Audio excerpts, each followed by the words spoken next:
Hello, and welcome back to another edition of Carrie's Gardening Channel. So today is August 17th, 2019, and I wanted to show you some of the bell peppers that were harvested out of the hollow garden today.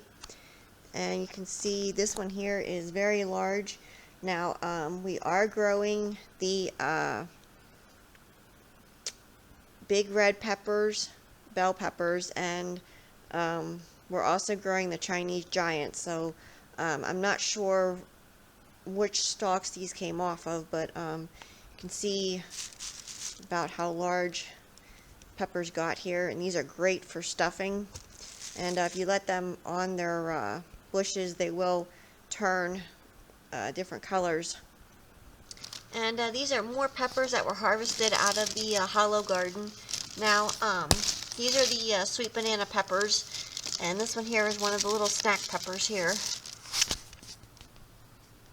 So I just wanted to give you this quick update on the peppers for harvesting out of the hollow garden. So today is August the 22nd, 2019, and we went down to the hollow garden today, and we were harvesting off tomatoes here, and we do have more tomatoes.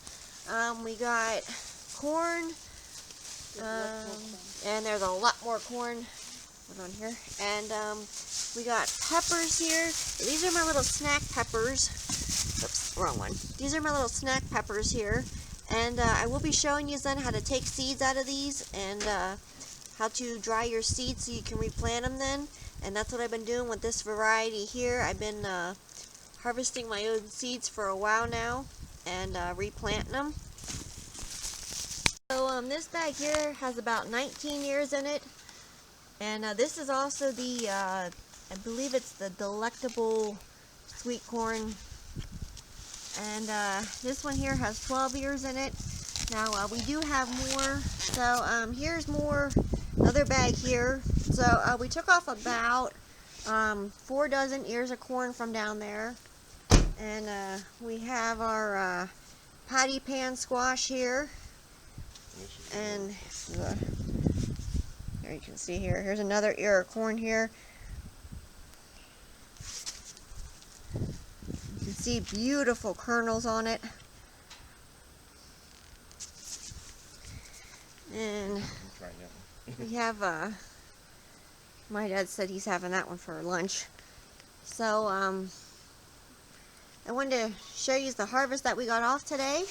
So today is August the 22nd, 2019, and we were harvesting stuff out of the other garden today, and I wanted to show you what we got. So we got about 4 1-gallon buckets of tomatoes. We got a zucchini off, and we're still pulling more of the Providence triple sweet corn off. Now we did start harvesting the corn off in the other garden, and so we're just sorting the ears out here and going through them. So we have 2 dozen ears of corn here. Now most of this is the seconds. It's the second ears that the corn stalks give. So